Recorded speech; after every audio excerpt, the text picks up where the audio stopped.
ఏంది ఆ గొంతుకున్న స్పెషాలిటీ ఏంటంటే ఏపూరి గొంతుకున్న స్పెషాలిటీ ఏంటంటే నిప్పులు గురిసే పాటలు రాస్తా డప్పుల దరువుతో దండోరేస్తాం బడుగు జీవులను ఏకం చేస్తా బహుజన యుద్ధ రాగాన్నైతా నా పేరే ఏపూరి పోరాటమే నా దారి నా పేరే ఏపూరి పోరాటమే నా దారి నా పేరే ఏపూరి పోరాటమే నా దారి పిల్లలు పల్లెలు కలదిరిగి వస్తా కాలి గజ్జలతో కబాతు చేస్తా పిల్లలు పల్లెలు కలదిరిగి వస్తా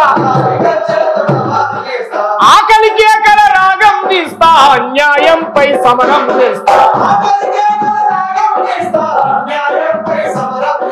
జై బాపు జై భీమంటూ జై సంవిధాన్ అంటూ పల్లె పల్లెన పాటలు పాడి ప్రజలను చైతన్యం చేస్తా పేరే ఏపూరి పోరాటమే నా దారి నా పేరే ఏపూరి పోరాటమే నా దారి నా పేరే ఏపూరి ప్రజల పాటే ఊపిరి నా పేరే ఏపూరి ప్రజల పాటే ఊపిరి నా పేరే ఏపూరి ప్రజల పాటే ఊపిరి.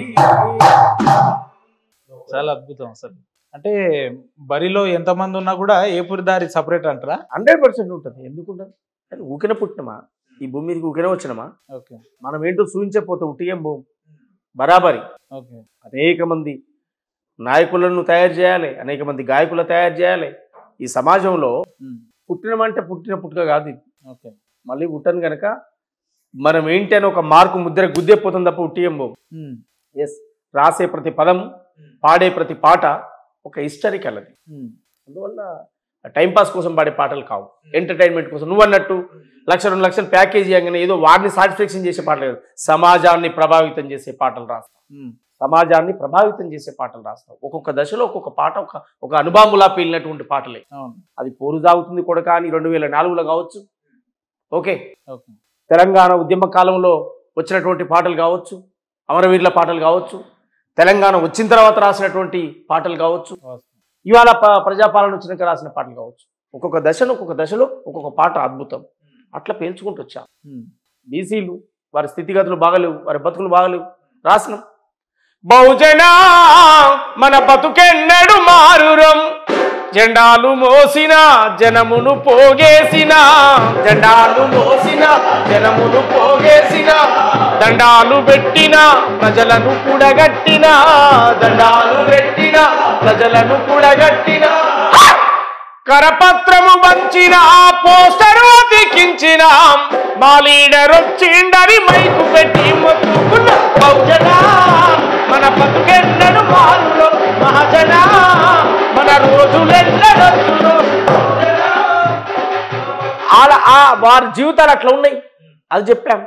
ఇలా బీసీలకు బిల్లు వచ్చింది, మరి బిల్లు వచ్చినప్పుడు కూడా చెప్పాలి కదా. మనం నష్టం జరిగినప్పుడు చెప్పిర్రు, లాభం జరిగినప్పుడు చెప్పాలి. దేశంలో మొదటిసారి తెలంగాణ రాష్ట్రంలో కులగణన జరిగింది, లెక్క మనకు తేలింది. 42% రిజర్వేషన్ వచ్చింది. ప్రజాపాలన వచ్చిన అది బీసీ అన్నలారా మన హక్కు, మన మాట మనకు తేలినది బీసీ అన్నలారా. ప్రజాపాలన వచ్చిన అది బీసీ అన్నలారా మన మాట మనకు తేలినది బీసీ అన్నలారా. ప్రజాపాలన వచ్చినది బీసీ అన్నలారా మనం పాలించబోదాము బీసీ అన్నలారా. ప్రజాపాలన వచ్చినది బీసీ అన్నలారా మనం పాలించబోదాము బీసీ అన్నలారా. గొర్లాగాసే గొల్ల కుర్మల గోడేందో చూసినాడు,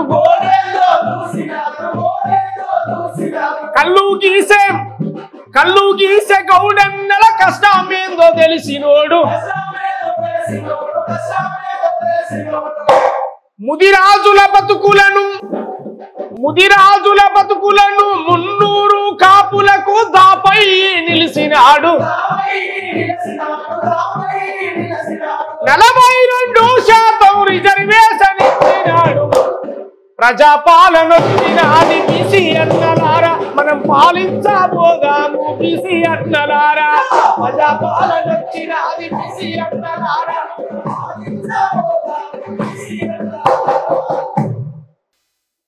సబ్బండ కులాలకు సామాజిక న్యాయం ఎట్లొచ్చిందో చెప్పేటువంటి పాటలు కూడా రాశాం. ఇవన్నీ కూడా వీడియో రూపంలో ప్రజల ముందుకు వస్తున్నాయి. చాలా అద్భుతంగా ఇక వదిలిపెట్టేది లేదు. ప్రజాపాలనను గ్రామీణ ప్రాంతాల్లోకి తీసుకెళ్తాం. ఏం చేసిరని అడుగుతురు కదా, ఏం చేసిరు అంటురు కదా. అసలు రేవంత్ అన్న వచ్చినాక ఏం చేయలేదు, అసలు ఏం కాలేదనే అటువంటి అర్థమే ఈ పాటలు వింటే సరిపోతుంది. ఇప్పుడు 5 రోజులు అయింది పాట అప్లోడ్ చేసి యూట్యూబ్లో పెట్టి, ఏ పూరి అనే పాటలు 3 లక్షలు దాటింది. ఎందుకు ప్రజలు అంత రిసీవ్ చేసుకుంటారు? ఏం చేయలేదు కదా. ఇప్పుడు జనరల్గా ప్రభుత్వానికి అనుకూలమైన పాట వస్తే జనరల్గా దాని మీద వ్యతిరేకత రావాలి, తిరస్కరిస్తారు.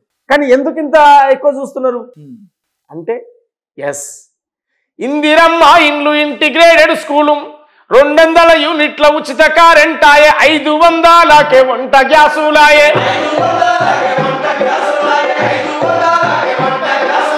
ఆడబిడ్డలకు ఉచిత బస్సులాయే, రాజీవ్ ఆరోగ్యం 10 లక్షలతో ఆరోగ్యశ్రీని తెచ్చే, రాజీవ్ యువశక్తి యువతకు పావిచ్చే, రాజీవ్ యువశక్తి ప్రజాపాలన వచ్చారో తెలంగాణ, ప్రజల పాలైందిరో తెలంగాణ, రేవంత్ అన్న ఏలేరో తెలంగాణ, బాధలన్నీ తీరేరో తెలంగాణ.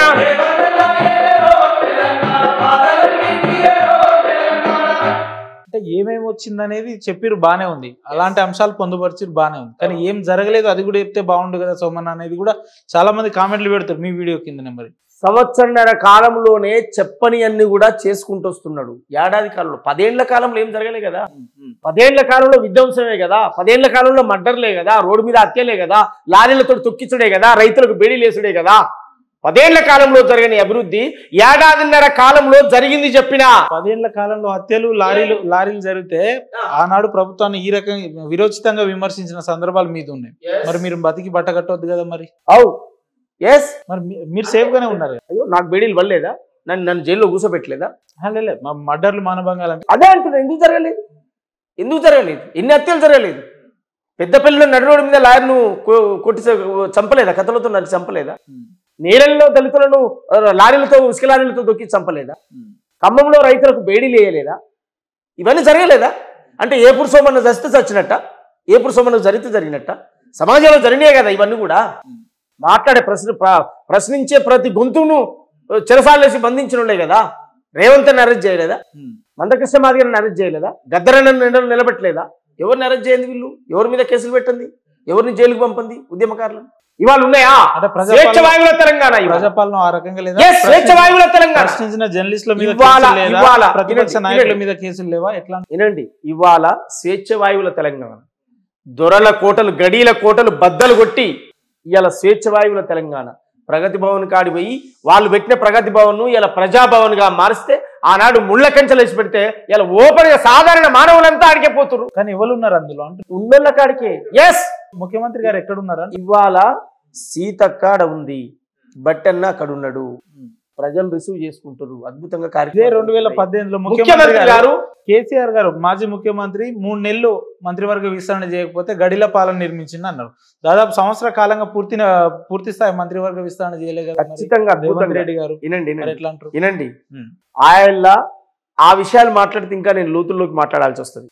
చాలా చాలా దారుణమైనటువంటి, మనం మళ్ళీ ఆ లోతుల్లోకి వెళ్ళిపోవాల్సి వస్తుంది. వద్దు. ఎందుకంటుందంటే అవన్నీ మాట్లాడుకున్నాం అనేక సందర్భాల్లో. ఏం జరిగితే ఆ పదాలు వచ్చినాయి, ఏం జరిగితే ఆ పాటలు రాసడం అనేది నేను అనేక విషయాల్లో చెప్పాను. మళ్ళీ ఇప్పుడు నేను అవి రిపోర్ట్ చేయదలుచుకోలేదు. ఏడాదిన్నర కాలంలో మేము చేసినటువంటిదే పాట రూపంలో చెప్పాము. మేము ఏం చేసినామో అదే చెప్పాము. చేయకుండా మిగిలినవి కూడా చెప్పాలంటారు చూడు, ఆ మిగిలినవి మేము చెప్పం. ఆచరణలోనే మళ్ళీ ఇంకో రౌండ్కు తీసుకొస్తాం. సరే, చేసినవన్నీ కూడా 100% జరిగినాయని మీరు గంటాపదంగా 100% మీ జిల్లాకే పోదాము, మీ నియోజకవర్గానికి తుంగతుర్తికే పోదాం.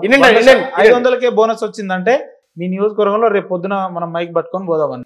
వినండి చెప్పండి. ఇవాళ వంట గ్యాసు 500కు వస్తుందా లేదా? ఓకే. ఉచితంగా బస్సులు పోతురా లేదా? రైతు భరోసా వచ్చిందా లేదా? రుణమాఫీ కూడా చెప్పాలి. రుణమాఫీ ఎంతమందికి అనేది కూడా చెప్పాలి కదా. బాగా గుర్తుపెట్టుకోండి. ఇప్పుడు కొన్ని దశల వారీగా 1 by 1 కార్యక్రమాలు జరుగుతాయి. ఏకకాలంలో ఎంతమంది జరిగిందో కూడా రికార్డు ఉంది గవర్నమెంట్ లెక్కల ప్రకారం. ఓకే. అందువల్ల ఎంతమందికి జరిగిందంటే జరిగిన వాళ్ళకి జరిగింది, జరగని వాళ్ళు అనుకో మళ్ళీ చేసుకుంటారు కదా. ఇప్పుడు ఇంతటితోటికి ఏం చేయమని చెప్పిందా ప్రభుత్వం? రుణమాఫీగా చేయలేదు, ఇంతటితో క్లోజ్ అని చెప్పిందా? అది కాదు కదా. బడ్జెట్ ఉన్న కాడికి ఉన్న పరిస్థితుల దృష్ట్యా అంటే నామ మాత్రం ఒకరికి ఇలాంటి వ్యక్తులు పాటలు పాడితే సరిపోతుంది అన్న మీ దగ్గర లెక్కలతో సహా ఉంది. ఎన్ని లక్షల మందికి గవర్నమెంట్ చేసిందో మీ దగ్గర లెక్క ఇంకా జరగాల్సింది ఉందంటే అది కూడా చేస్తారంటున్నారు. అదేంది నాకు అర్థం కాదు. సంవత్సరాల కాలం అవుతుంది, అద్భుతమైన పనులు చేసి 100 రోజుల్లో చేయాలి. మనం 3.5 నెలల్లో చేస్తామన్నారు. సర్వ అప్పులు ఈ శనీశ్వరులు సర్వ అప్పులు చేసి రాష్ట్రాన్ని నిలువున ముంచిపోతే అట్లా ఉన్న రాష్ట్రాన్ని కూడా గాడిలు పెట్టి వాళ్ళు నడిపిస్తా ఉన్నాడు. సకల అప్పులు ఈ దరిద్రపు పాలనలో సర్వనాశనం చేసి కుటుంబాలు దోసుక తినడమే పనిగా పెట్టుకొని కుటుంబాలను నాశనం చేసినటువంటి ప్రభుత్వం గత ప్రభుత్వం చేసింది. కానీ ఇవాళ దాన్ని గాడిన పెట్టి ఒక్కొక్క పని చక్కదిద్దుకుంటూ ఇవాళ ముఖ్యమంత్రి రేవంత్ అన్న నాయకత్వంలో జరుగుతూ ఉంది. దాన్ని అప్రిషియేట్ చేయండి. ఎందుకంటే ఏం జరిగిందో ఇప్పుడు ఎవరో మాట్లాడిన దాన్ని మనం మాట్లాడి మన టైం వేస్ట్ చేసుకోవద్దు.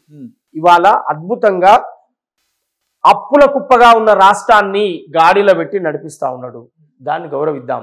ఎన్ని లక్షల అప్పు ఉంది ఇక్కడ, ఎన్ని లక్షల కోట్ల అప్పు ఉంది, ఎంత బడ్జెట్ ఉంది, ఏ దానికి అది లెక్కలేసి మన స్పష్టంగా కళ్ళ ముందు కనపడుతున్నాయి. ఇదేదో దాసి మూసింది. మరి ఎందుకన్నా పొద్దున్న లేస్తే అసలు ముఖ్యమంత్రి కాంగ్రెస్ ప్రభుత్వం అటర్ ఫ్లాప్ అయిపోయింది, ముఖ్యమంత్రి ఏం పని చేస్తలేడు అన్నట్టు సామాజిక మాధ్యమంలో చూస్తున్నాం మనం, డిజిటల్ మీడియాలలో. ఎందుకు ఈ రకంగా ఇంతగానో వ్యతిరేకత వస్తుంది ప్రభుత్వం మీద? పనికి మాలినోడు మస్తుగా మాట్లాడుతున్నాడు, పట్టించుకోవాల్సిన అవసరం లేదు. పనికి మాలినోడు అప్డేట్లు ఉండరా? పనికి మాలిన వాడు పనికి మాలిన మాట. ఒక ముఖ్యమంత్రిని తిట్టాల్సిన బూతులేనవి సామాజిక. అదే అంటున్నా, పనికి మాలిన మాటలు అవి.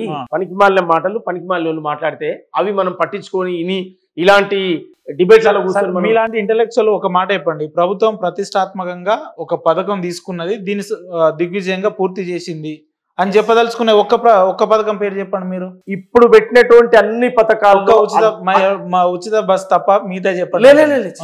తప్పు. మనం చేసిందని చెప్పకపోతే అది చరిత్ర క్షమించదు. ఇప్పుడు ఇంటిగ్రేటెడ్ స్కూలు అన్ని ప్రాంతాలకు వచ్చేసింది, అన్ని కాన్స్టిట్యూన్సీ. ఏది పేపర్ మీదకే వచ్చింది, భూమి మీరు అది చెప్పండి. వరకే వచ్చింది కదా మిత్రమ్మ, బాగా గుర్తు పెట్టుకో. అంటే కేసీఆర్ ఉన్నప్పుడు రాలేదా? 30 మెడికల్ కాలేజీలు రాలేదా? నూతన కలెక్టరేట్ రాలేదా? పేపర్ మీదకి వచ్చినటువంటి పని ఆచరణ మీదకి పోవడానికి పేపర్ మీదకి వచ్చింది.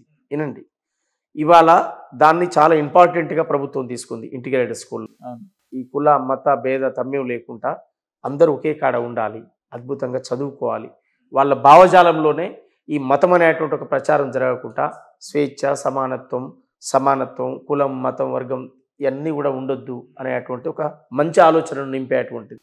అందువల్ల దాన్ని మనం గుర్తించాల్సినటువంటి అవసరం ఉంది. తర్వాత ఉచిత బస్సులు మన కళ్ళ ముందు జరుగుతుంది. 10 ఏళ్ల కాలంలో రైతు రుణమాఫీ వాళ్ళు చేయలే. ఓకే, ఇవాళ రైతు రుణమాఫీ జరిగింది, రైతు భరోసా చేసిండ్రు. ఇవాళ ఒక్కొక్క పని చేసుకుంటూ వస్తుండ్రు. అప్పులు సప్పులు కుప్పగా ఉన్నటువంటి ఈ రాష్ట్రాన్ని మళ్ళీ గాడిన పెట్టి పరిపాలన చేసుకుంటూ ముందుకు వస్తుంది. విమర్శలు ప్రతి విమర్శలు పక్కన పెడితే రాజకీయ అంశాలు రాగానే గుక్క తిప్పుకోకుండా ఇంత అనర్గళంగా బాగా మాట్లాడగలుగుతున్నాం. ఎప్పుడన్నా అనిపించిందా అన్న? అంటే ఏపూరి సోమన్ అనే వ్యక్తి శాసనసభలో ప్రమాణం చేస్తే బాగుండు, ఎమ్మెల్యే గెలిస్తే బాగుండు, నిన్నగాక మొన్న వచ్చిన వాళ్ళందరూ ఎమ్మెల్యేలు అవుతారు, ఒక్కసారైనా చట్టసభల్లో పోతే బాగుండని ఈ మధ్యకాలంలో ఎప్పుడన్నా అనిపించింది అన్న? ఖచ్చితంగా ఉంటుంది. అది రాసుకున్న గోలే. అది ఫస్ట్ అసలు పాట పాడుతున్నా అనుకున్నా, పాడినా, రాస్తున్నా అనుకున్నా, రాసిన. నా పాట కూడా లక్షల మంది ఇన్ని చప్పట్లు కొడతారా అనుకున్నా, కొట్టిర్రు. ఈ 3 అయిపోయినాయి. నెక్స్ట్ ఉన్నది అదే ఇక అంతే. అది 5 ఏళ్ళకైద్దా, 10 ఏళ్ళకైద్దా, 15 ఏళ్ళకైద్దా, 20 ఏళ్ళకైద్దా, ఎప్పుడైనా కానీ అయ్యేదాకా దాని ఎంట వదిలిపెట్టేది ఏం లేదు. దూరం పెడుతూ ఇంకో ఒక గోల్ అన్నా. ఇప్పుడు నేను ఒక లక్ష్యం పెట్టుకొని వచ్చిన, అది 5 కావచ్చు, 10 కావచ్చు, 10 ఏళ్ళకు, 20 ఏళ్ళకి కావచ్చు, పని చేయడమే నా లక్ష్యం. అనుకున్న గోల్ రీచ్ అయ్యేదాకా వదిలిపెట్టే. ఏపూర్ అంటేనే తుంగతుర్తి అంటేనే ఏపూర్ అంటారు కదా. అది ఏదన్నా జరగని ఏమన్నా భవిష్యత్తులో తుంగతుర్తి నుంచి నిలబడే ఆలోచనలు ఏమైనా ఉన్నాయా? అలాంటి కార్యాచరణలు ఏమైనా ఉన్నాయి ఇప్పుడు అంటున్నా? నేను తుంగతుర్త ఇంకో ప్రాంతమా అని నేను అనను.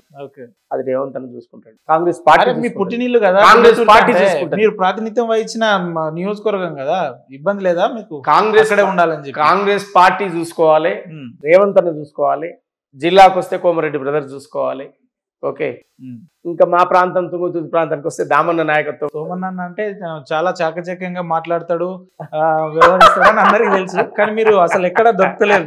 మీరు నేనేమంటున్నా, కాంగ్రెస్ పార్టీ తుంగతుర్తి నుంచి నిలబడడం అని అంటే మీరు నిలబడతారా భవిష్యత్తు? అది పార్టీ ఆలోచన అన్న, పార్టీ ఆలోచన, రేవంత్ అన్న ఆలోచన. ఎట్లుందన్నా ఇప్పుడు ప్రస్తుత ఎమ్మెల్యేకి మీకు సత్సంబంధాలు మంచిగా ఉంటాయి. మా అన్నయ్యనే మాకు దగ్గర, మా అంత రిలేషన్ మీకు మాటలు ఉండవు, అస్సలు అట్లాంటి సమ్మేళనం మీకు బాగుంటుందా? మంచి దగ్గర ఉంటాడు మా పెద్దన్న. సరే, మంచి గౌరవం ఆయన. కొంతమంది మీ ప్రేక్షకులు అడగమన్నారు, వెల్శాలకు సంబంధించిన వ్యక్తులు అడగమన్నారు. ఎందుకంటే వెల్శాల నా రిలేషన్స్ ఉన్నారు కాబట్టి. ఒకసారి ఎమ్మెల్యే గారికి ఫోన్ చేసి క్యాజువల్ గా అన్న ఇక్కడ ఉన్నాయి మాట్లాడగలుగుతారా? మాట్లాడతారా? ఖచ్చితంగా మాట్లాడతారు. కానీ మీ ఇద్దరే సఖ్యత ఉంది కదా? ఒక్క రింకే ఫోన్ ఎత్తాడు.